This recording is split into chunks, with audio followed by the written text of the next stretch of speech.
people. What's going on? Good afternoon, everybody. Good afternoon. It is snowy Monday out here on the East Coast, but it also is, once again, we're back. Another victory Monday.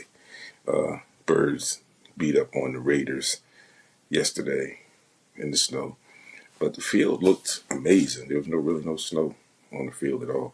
They beat up on them 31 zip. We're going to talk about that in a little bit. So, as you know, it is Monday. Like I said, it's your boy, SportsRap CEO, coming at you one more time, one more again on this Monday afternoon. So, I am here with you, and we're going to talk some sports. We're going to talk some birds, talk a little bit of Sixers, and some other stuff mixed up in between there, if you will. All right. So, what we're going to do first, as we always do, I got to give you some scores. I got some NCAA basketball scores, men's and women's, top 25. Of course, I got to show some love to the women. I'm going to talk a little bit about the women's game a little bit later on down the line. But I got to show some respect to them. Definitely want to make sure I show and pay some homage to the ladies. All right, so kicking it off with them, of course, NCAA basketball, women's top 25. Illinois State at number 24. Nebraska. Nebraska holds on, takes that 85-44. All right, I'm fixing my light here. Just give me a second. All right. Texas, number 2, Texas at number 13. Baylor, Texas 89, Baylor 54. Toledo at number 21. Ohio State 85, Toledo 60. South Carolina State at number 17, Ole Miss. Ole Miss holds on 91-32. Penn State at South Carolina. Number 3, South Carolina. Shout out to Dawn Staley. South Carolina Lady Gamecocks hold on 95-55. But I want you all to know something. All right. Although I'm sure because of the size of the school, the national recognition and the lack thereof national recognition. And on that back end, speaking of Penn State, there is a young lady that now plays for Penn State. All right, if you get the opportunity to see her play, she plays for Penn State, so I'm sure you'll see some highlights. You can find some highlights, but if she comes anywhere close to your area, in your vicinity, you can get there. You need to see her live and in person. She's a sight to see. An amazing athlete, amazing ball player. Her name is Kiyomi McMiller. All right, make sure you check her out. All right, number 19, Notre Dame at James Madison. Notre Dame 78, James Madison 65. Number 25, Michigan State at DePaul. Michigan State 90, DePaul 46. Winthrop at number 18, Tennessee. Tennessee 112, Winthrop 40. Number 15, Kentucky at Belmont. Belmont falls 77-69. Louisville at number 12, UNC, and the upset Louisville takes that 76-66. Jacksonville at number 8, TCU. TCU holds on 89-49. Excuse me. And Northern Iowa at number 10, Iowa State. Iowa State holds on 81-53. On the men's side, top 25 yesterday, one game. Eastern Illinois at number 4, Iowa State. Iowa State holds on 78-53.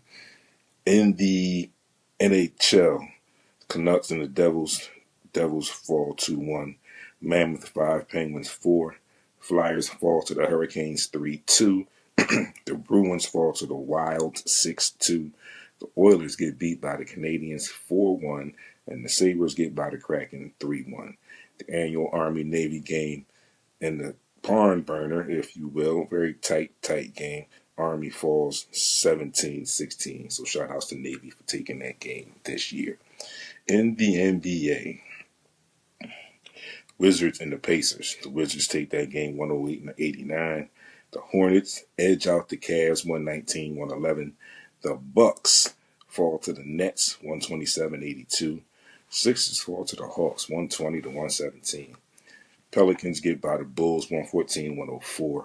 The Kings fall to the Timberwolves, 117 to 103.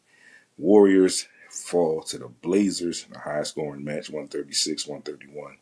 And the Lakers get by the Suns, 116-114. Those are your Sunday scores, folks. So, that being said, you see, I'm wearing my Eagles gear, right? I told you all it was, again, we're back to having a victory Monday. We were in a little rut, a little slump the past several weeks, right? But we came out of it.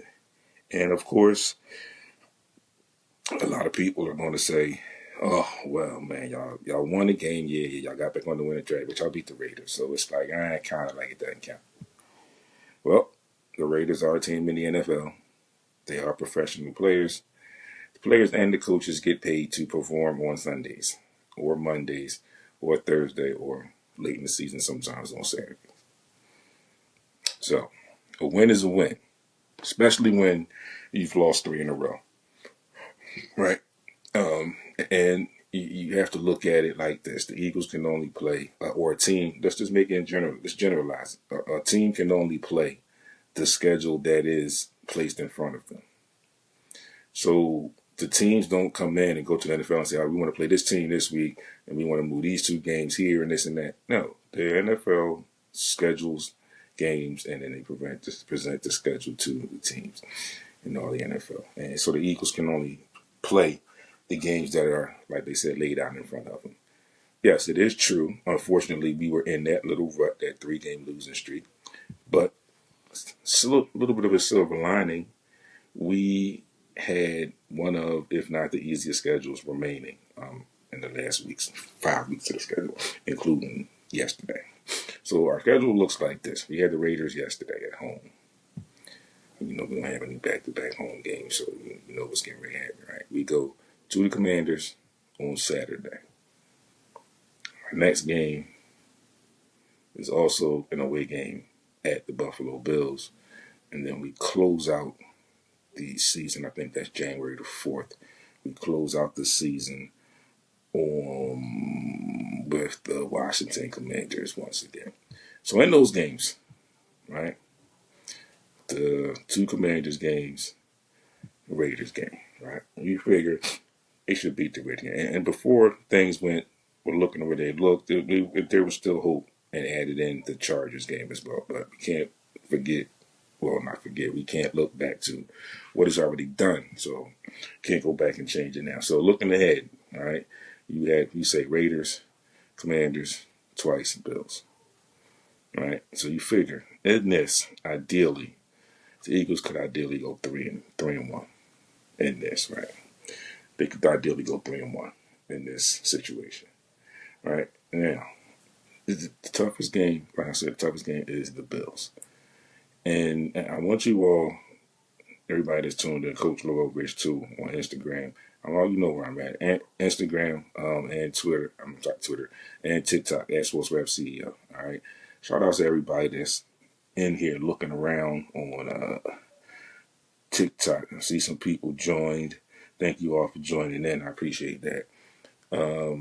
So you're going to hear me say some things that are my thoughts, my opinions. And again, like I always tell everybody, I will stand on what I say.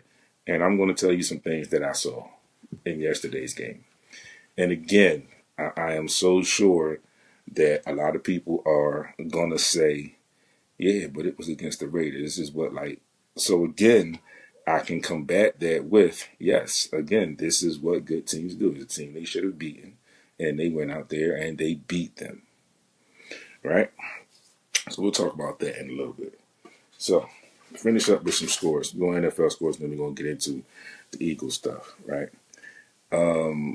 Again, at SportsRap CEO on TikTok, live right now. At SportsRap CEO on Instagram, also live right now. When you chime in, folks, if you join, let me know you join. I see everybody. Is joining in that has joined on TikTok. I also see my regulars that are coming in, filtering in on TikTok, on Instagram. All right. So Week 15 scores. All right, going back to Thursday, Atlanta at Tampa Bay, and a tight one. Tampa Bay falls there 29-28 to the Falcons. All right, let me go into yesterday's games, December the 14th. All right, Cleveland at Chicago. Chicago takes that at home 31-3. Baltimore blanks Cincinnati 24-0. The Chargers get by the Kansas City Chiefs 16-13. A major injury. I believe it's a torn Achilles for Patrick Mahomes. So we know what that looks like, right? Buffalo at New England. Buffalo comes back from 20 now down. Take that 35-31. Washington at the New York Giants. Washington 29, Giants 21. Las Vegas gets blanked by the Eagles at the link 31-0. The Jets get blown out by the Jags in Florida 48-20. Arizona gets bombed by Houston 40-20. Green Bay falls to Denver 34-26. Detroit falls to the Rams 41-34. These are the same old Lions of last year that I don't know what happened, but something happened and they got to the playoffs and they let the Commanders sneak in and beat them, and now they just, I don't know. Anywho, Carolina at New Orleans. New Orleans holds on 20-17. San Fran holds on at home against Tennessee 37-24. Indy falls again. Phillip Rivers coming out of the reclining chair. They fall to Seattle 18-16. And Minnesota gets by the Cowboys in the Sunday night game 34-26. Coming up tonight, closing out week 15 on Monday Night Football. Tonight, Miami at Pittsburgh. All right. So, that being said, we are now, like I said, y'all see my shirt. Everybody can see I got my support, got my team. Like I said, I never waver. I'm always here.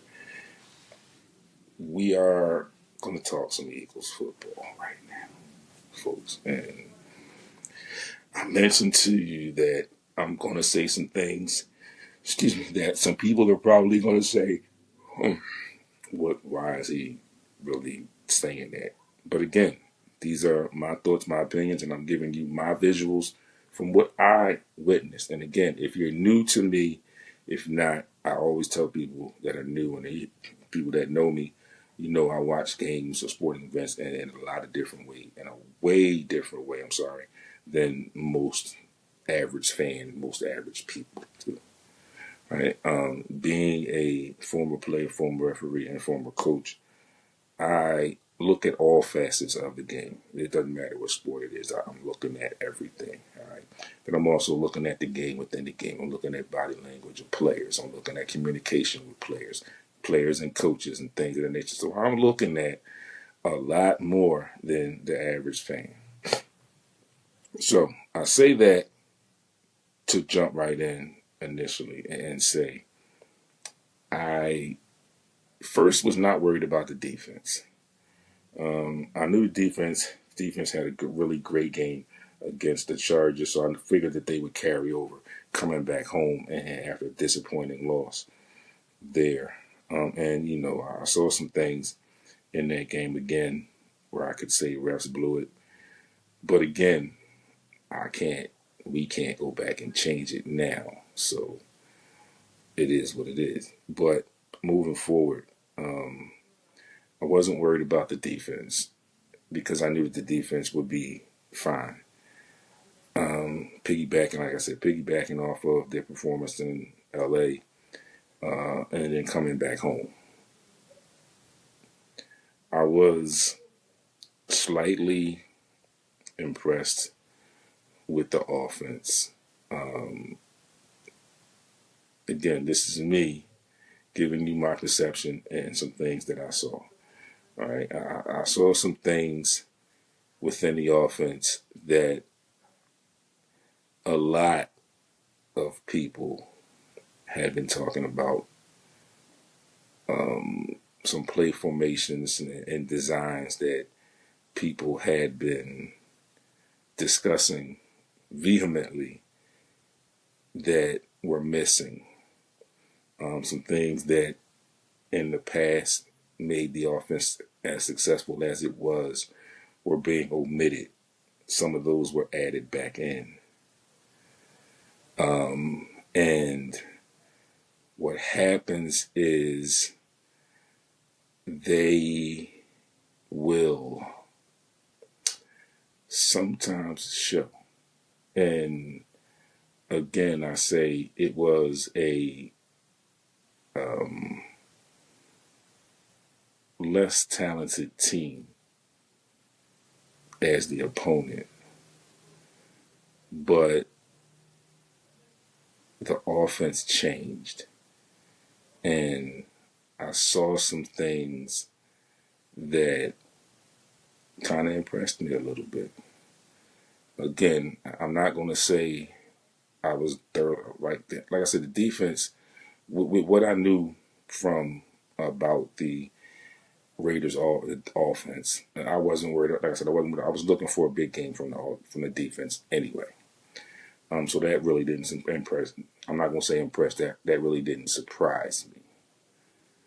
I wanted to see what the offense would do. And again, people will argue and people will say again, it was the Raiders and we know how bad they are. And then people will say, well, yeah, they beat a bad team. Yes, and that means the Eagles are a better team. And that means they did something that good teams do. And I've told you this time and time again. Several shows I've talked about it. They do.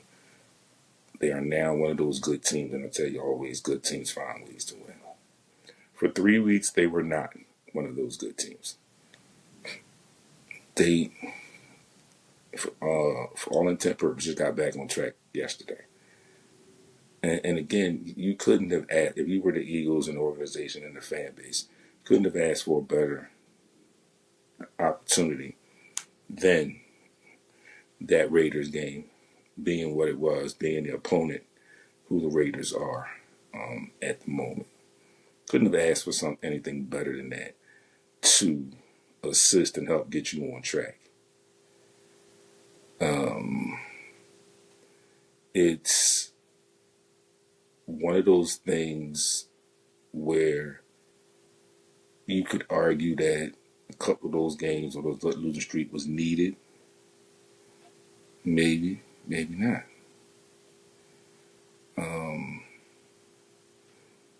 But they weathered the storm, if you will. They got back on the winning track, right? And again, you got the Commanders, so we can get back on the winning track. We can stay on the winning track. We can get 2 in a row. Build some momentum going into that Buffalo Bills game because it's going to be cold. It's probably going to be a ton of snow. And like Jalen Hurts said, Eagles, rain, sleet, and snow. Eagles train to go. So we're going to see if this will give them the start of some momentum. The start of something that they can relate to and carry into the playoffs because they're going to need something, right? Carrying them into the playoffs. They're going to need some kind of momentum. And again, what better way to do it than have some teams that you are expected to beat, that you know you can beat, and then you go out and beat them.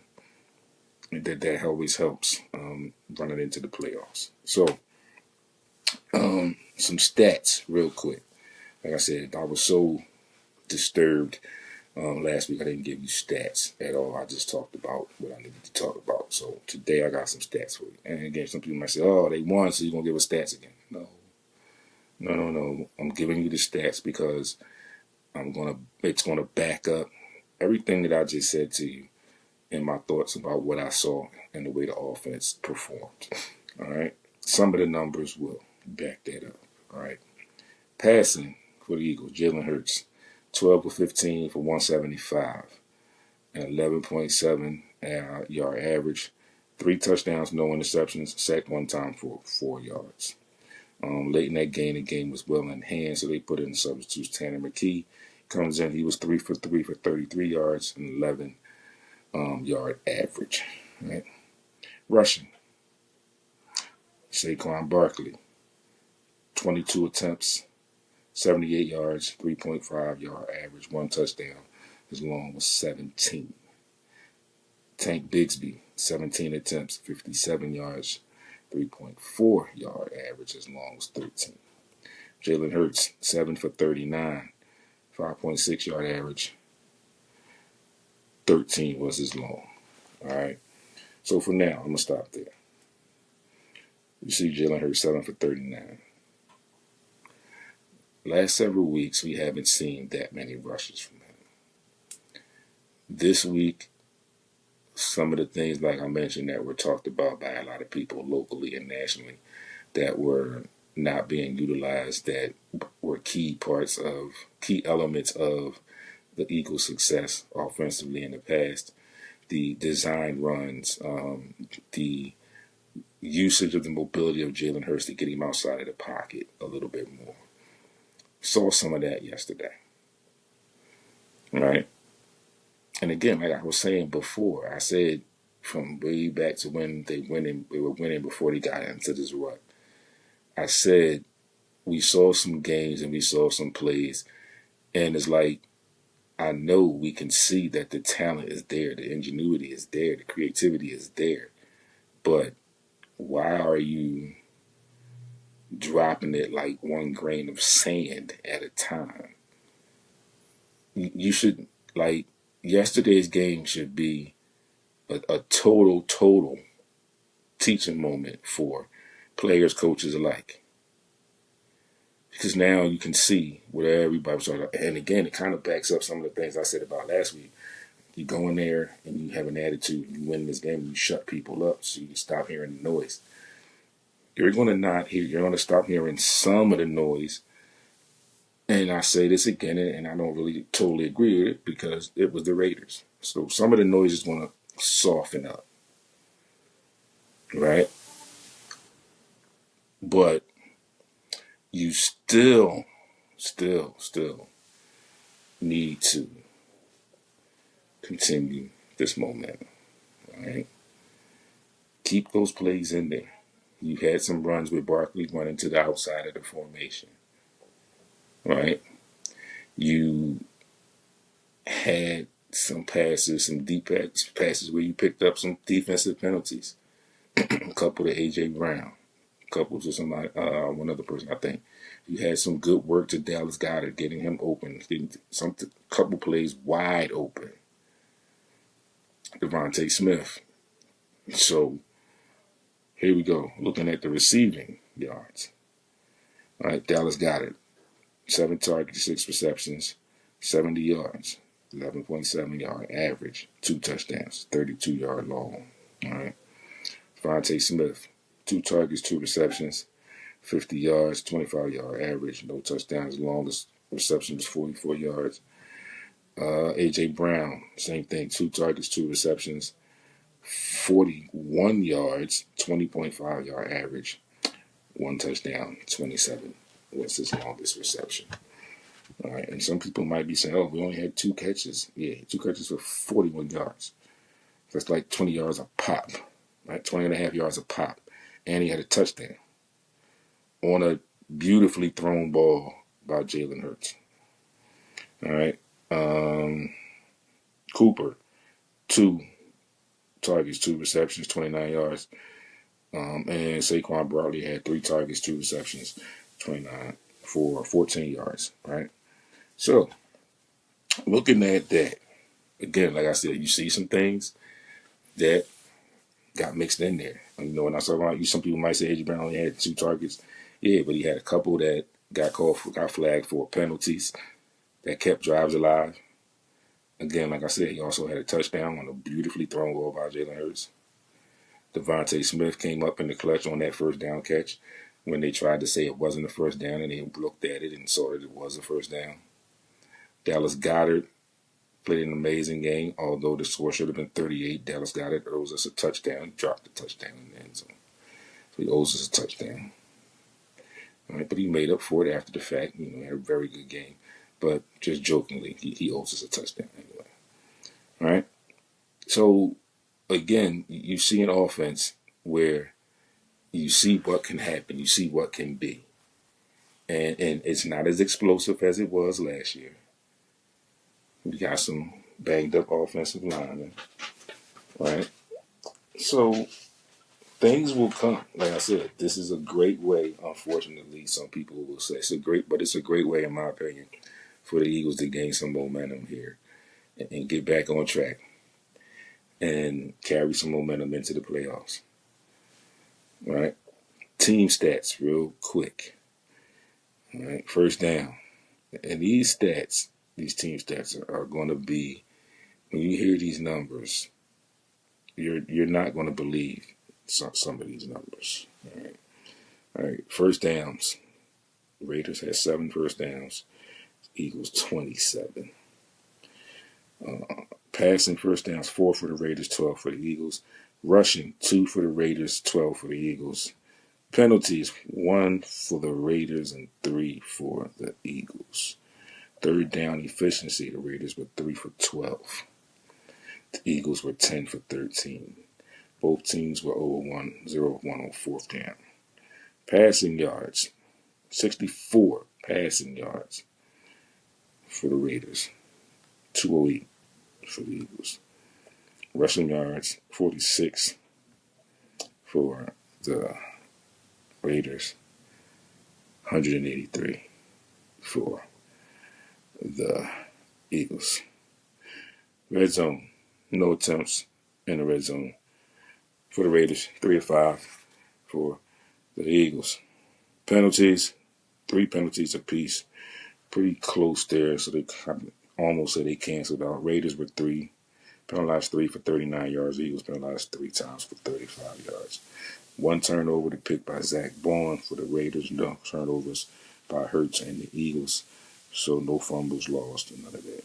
Total yards, 387 for the Eagles and 75 for the Raiders. You heard me, 75 total yards of offense for the Raiders.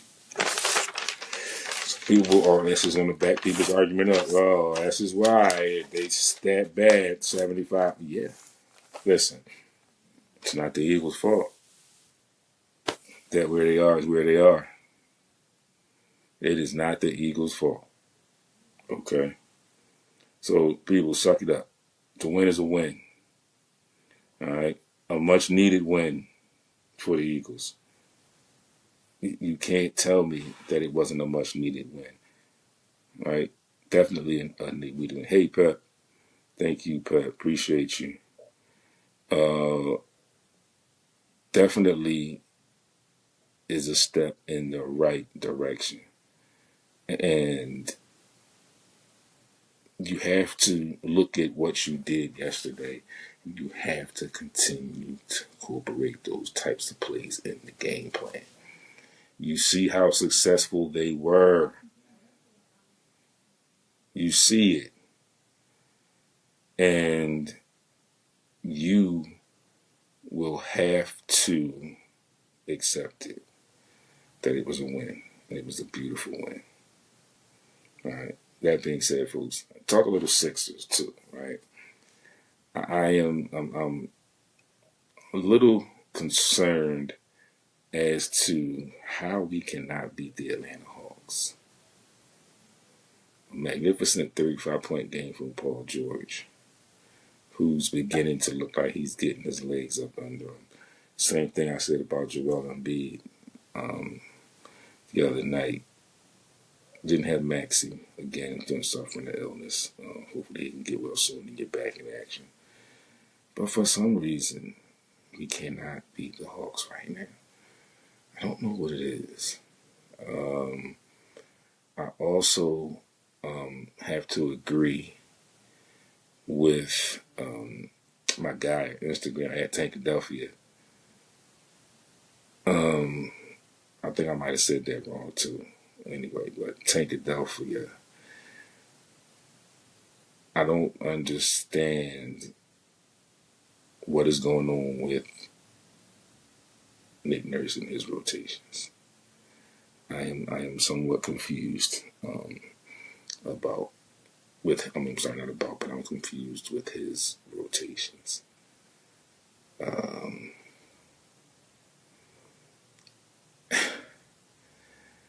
That's probably the best way I can put it right now, because you're trying to make VJ a point guard when he's not a point guard. He's a playmaker in rhythm, so you have to kind of keep him there, keep him a lot more comfortable. He's starting to pick it back up a little bit, but you have Jared McCain on the bench. Why not put the ball in his hands when you don't have Maxey? I love Quentin Grimes. This is no disrespect to Quentin Grimes, but sometimes he can be a little erratic with the ball handling. We now have Paul George. It looks like he's going to be getting some rhythm and some continuity, and some consistency on the court. So he used as another ball handler. Looks like the reports that I've seen, I saw yesterday, we should be getting, or very close to getting, Kelly Oubre Jr. and Trendon Watford back. And again, from what I've seen the last couple of games, again, from Paul George, Joel Embiid, and what I've seen all season from Maxey and some of these fill-in guys, Dominic Barlow, Jabari Walker, Trendon Watford, right? Of course, Jared McCain. I think this team it could sneak up on some people sometime throughout this season. You look up, and right now we're at number 5. If they can get healthy and stay healthy for a nice, consistent period of time, they could very easily sneak up there to the top 1, 2, or 3 with the talent that they have on this roster. But again, as we know, over our past several years for us, it all boils down to our health. It all boils down to our health. All right. So that's it for the Sixers. But we got to get wins over teams like that. The Hawks are teams that we should have beaten. I think we've been in that game as the favorite. Last time we played them, we went in the double overtime. We just can't. I don't know what it is. But I think it's always like that. Or it's like that a lot for some teams in most sports. You have some teams that just have your number. Kind of like in the NFL, like the race right now, the Rams are now the number 1 seed. And, hopefully the Eagles will get to play now so nobody doesn't bump them off after they have their first week bye. But that's a team that we pretty much own. We just have their number. Like I said, right now, it seems like the Hawks just have our number. So hopefully the Sixers can fix that. Like I said, hopefully Nick Nurse can get a healthy roster and figure out what to do with these rotations and make it better. And you also still got to get better in the third quarters.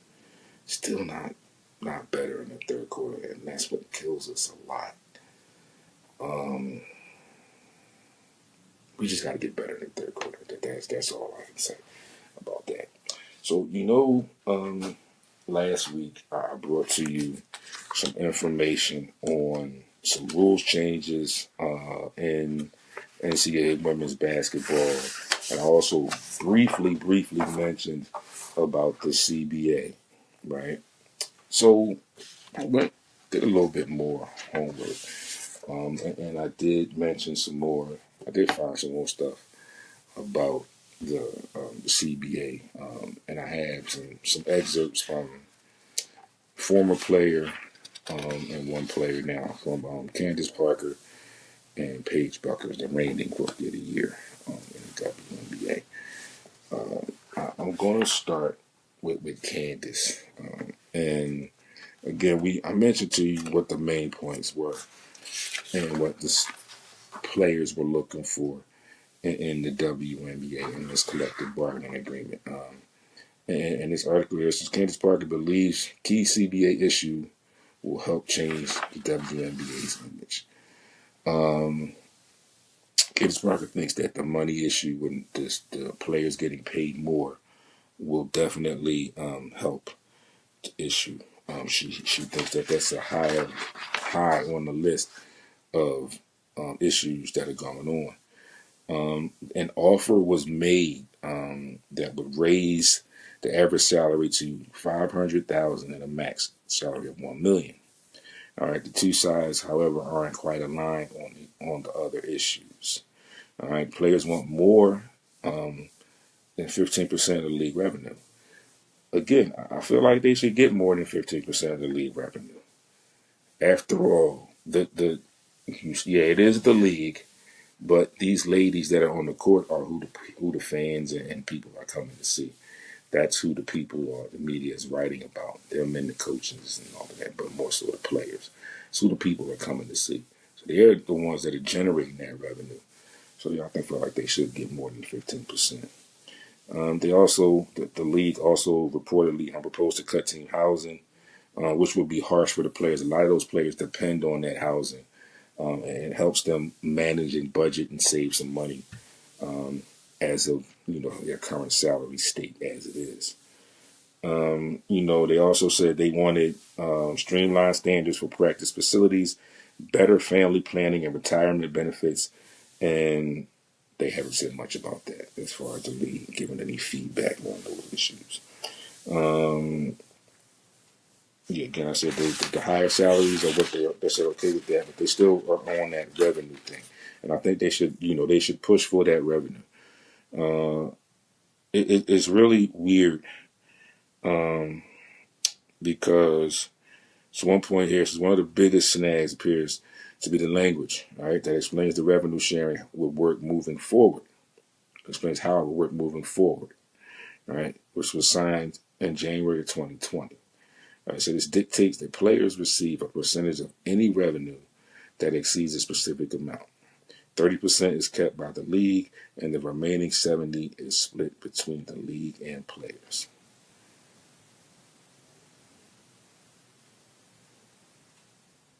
Of that excess, 30% is kept by the league, and the remaining 70% is split between the league and the players.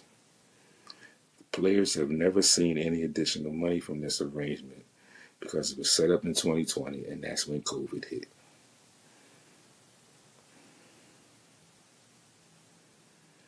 The league reportedly offered a deal where the players would receive 50% of the revenue when the league processes its end of year review. The league has also continued to propose a salary cap.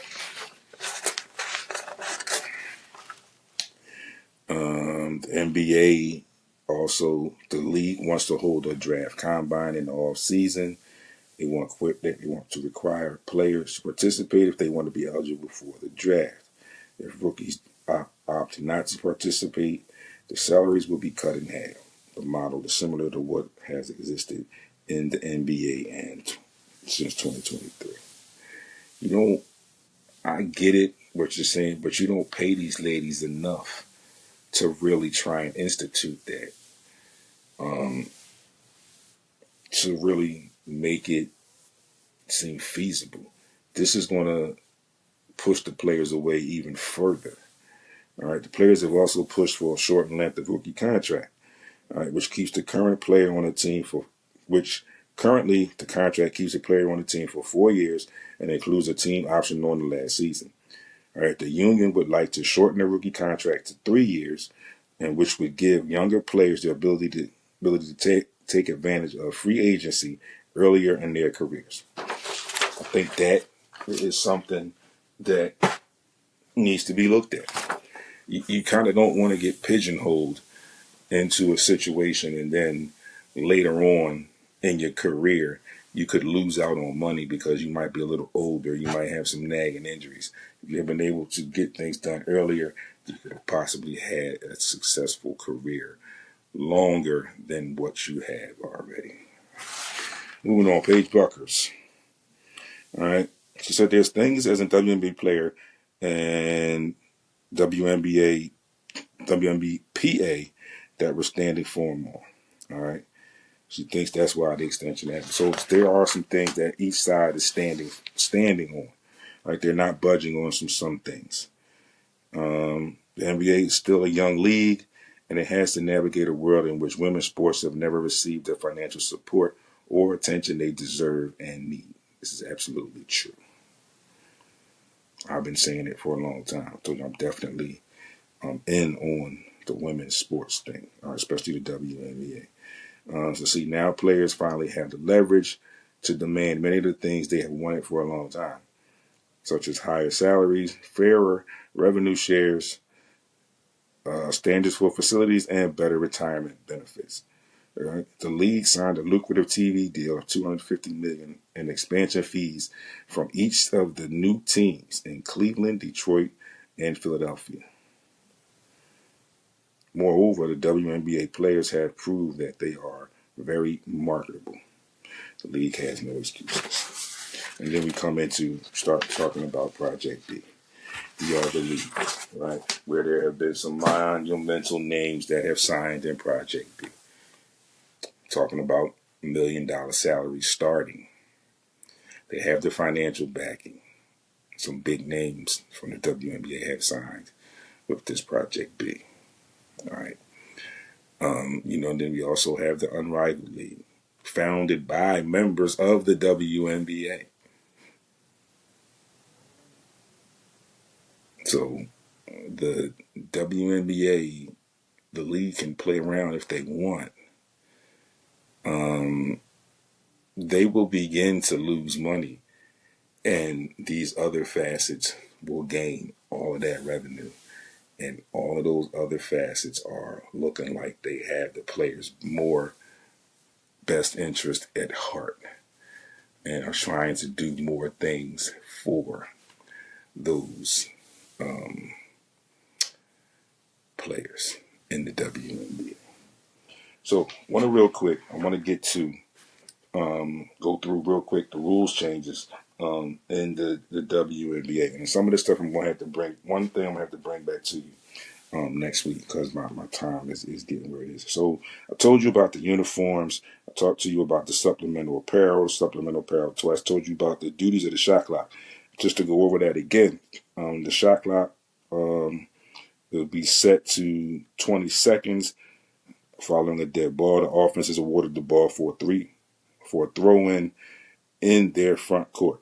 All right. The rationale behind this change is teams do not need the extra 10 seconds and to advance the ball from their backcourt. This change is anticipated to increase possessions throughout the course of the game.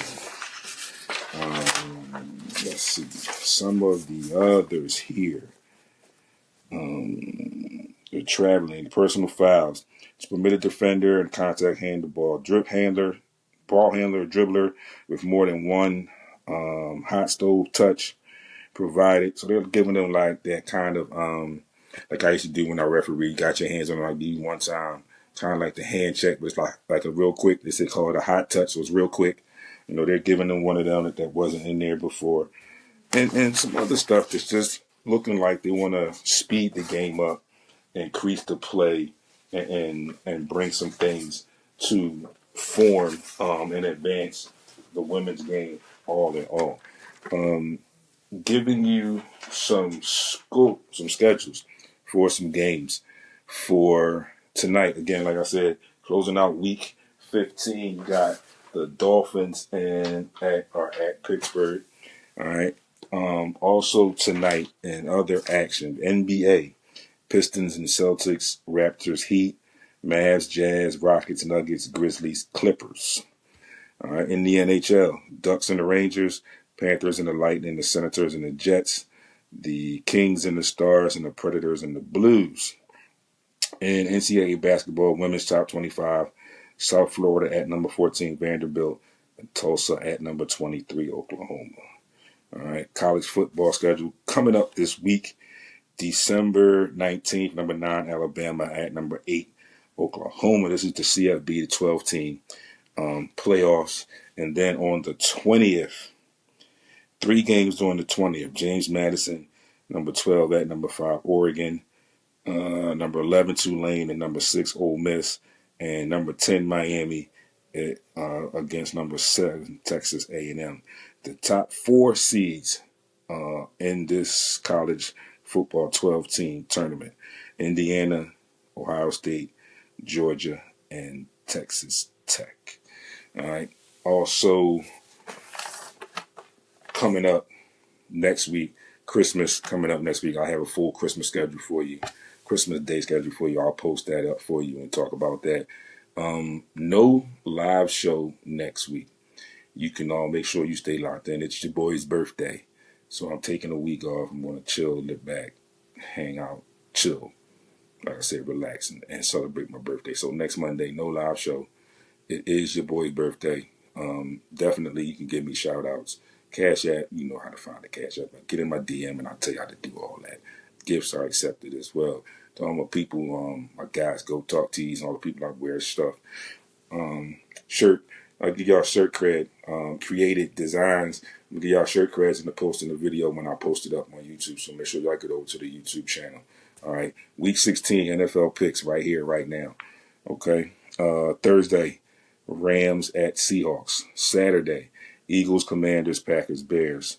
Next Sunday, Bills, Browns, Chargers, Cowboys, Chiefs, Titans, Jets, Saints, Vikings, Giants, Bucks, Panthers, Bengals, Dolphins, Jags, Broncos, Falcons, Cardinals, Steelers, Lions, Raiders, Texans, Patriots, Ravens, and next Monday, 49ers at the Colts. NFC and AFC playoff picks look like this. In the NFC, currently, the Rams are the number 1 seed, going down in order from 2 to 7. 2 Bears, 3 Birds, 4 Bucks, Seahawks at 5, 49ers at 6, Packers at 7. In the AFC, the Broncos are the number 1 seed currently. Then it's the Patriots, the Jaguars, Steelers, Chargers, Bills, and Texans. Folks, snowy outside, cold out there. Stuff is getting a little icy. Be careful. Take your time getting home. Get home to your loved ones safe. All right? And remember, it's Monday. Got a week ahead of us. Christmas is next week. The year is coming to a close. All right? Make sure you do some things, man. Make sure you have focus. Be focused till the end of this year and carry that focus into next year with you. Again, folks, you know where to find me. Like I was live today, Instagram and TikTok at SportsRap CEO. Also at SportsRap CEO on Threads, right? You can also get over to their YouTube channel, SportsRap TV. You know what to do there. Subscribe to the channel. Hit the thumbs up on the videos that you like. It's a ton of content over there. And then hit that bell so you'll know when new content is alerted. Also, you can get the audio on Apple Podcasts, Spotify, iHeart, most of your podcast outlets. Just search Sports Rap Podcast LLC, and you will see the updated, uploaded versions, their audio versions there. All right. Also, sponsorship, like I told you, shirt today by Created Designs. All right. I'm gonna give y'all the credit in the DM, in my messages. In my comments on Instagram and TikTok, and when I post the video on YouTube, I'm also give the credit there. Get at me. You can DM, and I can tell you how you can get this Eagle shirt. They also do custom shirts and other things, banners and all kinds of stuff. But just make sure you hit my DM, and I can get you all that information and make sure that you are tuned in. All right. Be great on purpose. Again, no live show next Monday. It is your boy's birthday. Make sure y'all give me a shout out and all that good stuff. And anyway, have a great Monday. Enjoy the rest of your week. I'll talk to y'all in traffic all week on social media. Peace.